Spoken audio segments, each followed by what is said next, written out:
Chapter 80. The One Who Has Found. Everything is appropriate. Please be at ease, Master, Akita said. How is it appropriate? Master Bavary asked. From now on, you will be known as the One Who is Found. Once you have found, you will never return to being one who has not found. From this point on, you will be able to enter the state of the one who has realized. Because this state must be done by oneself, proven by oneself. If you enter this state, you will be reborn only once more, which is a very joyful thing. But I desire nirvana in this lifetime. I desire to not be reborn again. I am so tired of this birth, Master Bavary said. This weariness comes from having an ego, even though what you desire, Master, is the ultimate goal. Having an ego is a significant obstacle to accessing the wisdom of the soul, because the perception of the soul's existence must be without ego. If there is even a speck of ego, it will unfortunately change the stream of wisdom into its opposite, Akita explained. And the reason I told you, Master, that everything is appropriate is because when you are able to enter the state of the one who is realized, your mind will be filled with immeasurable compassion, which will drive you to do something to manifest concretely. Otherwise, your spiritual state will not be complete. This is the reason why you must be born again once, because you must complete something that your soul intended from the beginning. When you enter the state of action, you will be called the one who acts, and when the result is satisfactory to the soul, according to the original intention, your mind will enter the state of the one who has completed, which is the ultimate state that everyone desires. Can I complete it in this lifetime?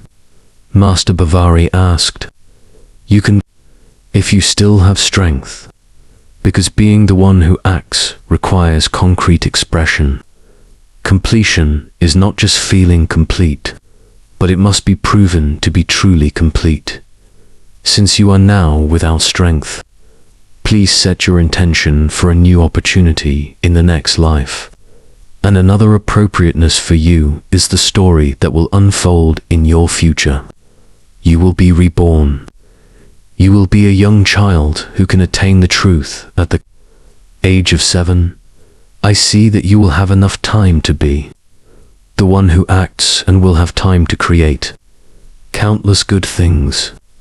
The final appropriateness is that when you can become the one who has completed in the next life, you might change your mind and choose not to enter nirvana alone. If you see your brothers and sisters who are still in ignorance and are still in the great ocean of samsara, you may choose to stay and help them escape first. What you have said makes me feel better.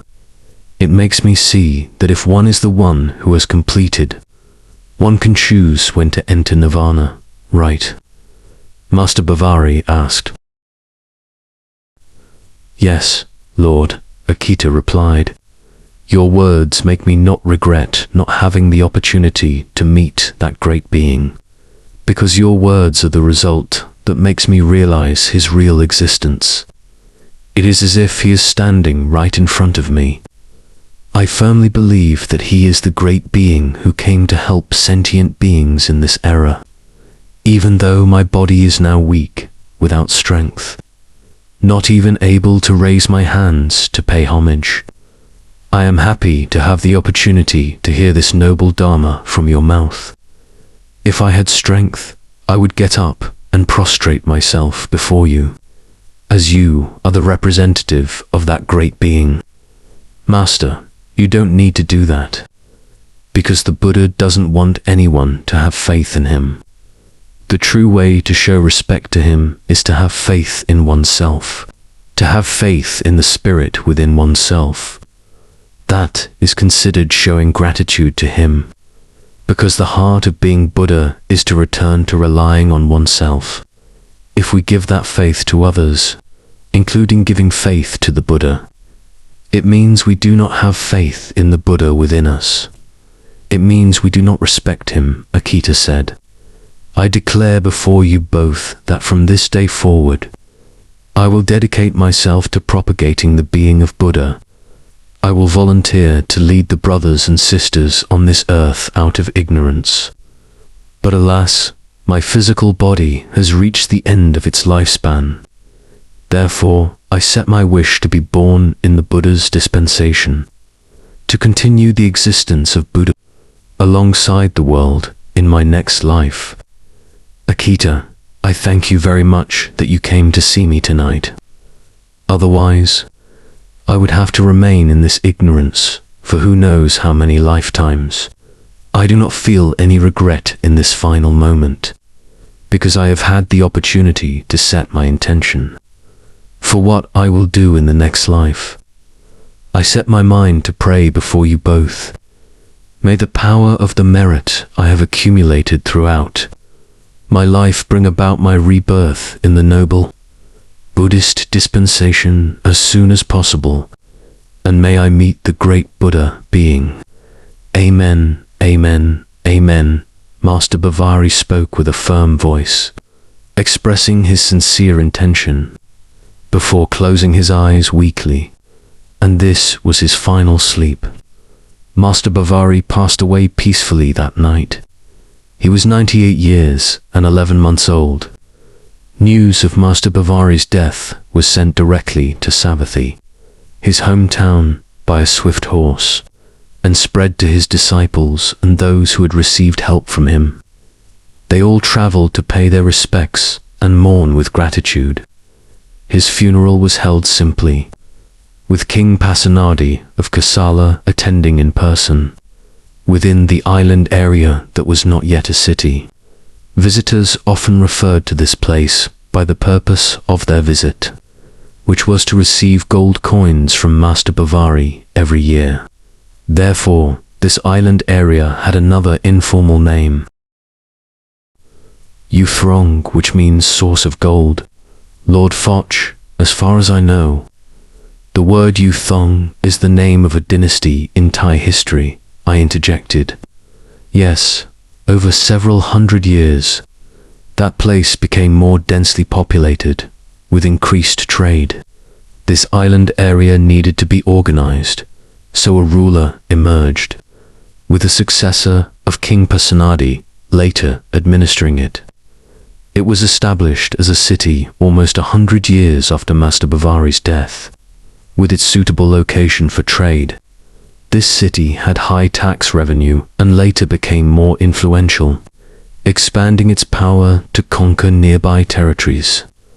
All of that area was under the rule of a dynasty, named Yuthong, due to invasions from various principalities. The Yuthong dynasty moved to the west, which is the location of Yuthong City in Suphanburi province today. Does that mean the story of Master Bavari is the origin of the Yuthong dynasty? I asked. Yes, but initially, this name was used as the name of the city. Due to Master Bavari's special routine, instead of using his name, which is different from the history of naming other cities, which mostly came from the names of respectable individuals, or virtuous people, who had lived in that area before. For example, Savathi came from the name of a rishi named Savath, or Kapilavathu came from the name of a Kapiladar who lived in that area. Lord Foch replied, and what else is interesting from this point on? I asked Lord Foch to see what else I needed to know. From Master Bavari's firm vow, he was born into a wealthy millionaire family in Vaisali in the year after his death. Before the millionaire's wife became pregnant, she dreamed that a virtuous person told her to keep the 5 precepts purely, and he would be born as her child. She agreed, and when she gave birth to a daughter, she named her Benjamin. 8 years later, The Buddha traveled to reside during the rainy season at a temple in Benjasila's parents went to see him, converse, and offer food. While Benjasila was listening to the Dharma attentively, she suddenly attained enlightenment and asked to ordain as a novice nun at that temple with the Buddha. At the age of only 7, this caused the villagers to gossip that Benjasila was the youngest child to attain arhatship. Later, she became your assistant and played a significant role in spreading Buddhism together. Lord Foch explained. Why was Master Bavari's spirit reborn as a woman? In reality, the soul has no gender. It depends on the role chosen when first born in a lifetime. Originally, he always chose to be a woman, except for the lifetime when he was born as Bavari the ascetic. This was because, in the previous lifetime, he had set his intention to be born as a man to ordain and seek the truth.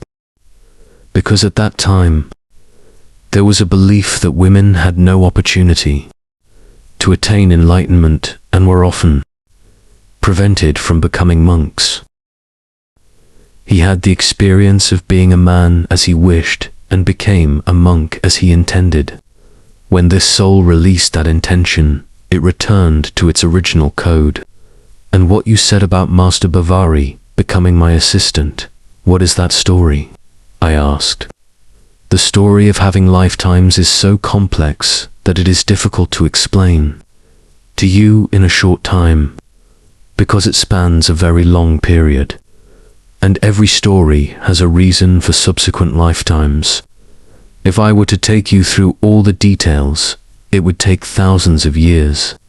But if we focus on the important matters to make you understand the intended plan, and to know how all of you will achieve the goals you set, which may seem like everyone chooses to determine themselves, but in reality, every story has a background, or what you often call not a coincidence at all. Lord Foch explained. You are saying things I don't understand again. What plan? It sounds confusing, I asked. If you go back to look at the previous lifetimes of both you and Bavari, each of you has taken turns being the helper of the other all along. That's more interesting. I'm starting to wonder what our two souls agreed upon in the past, I asked.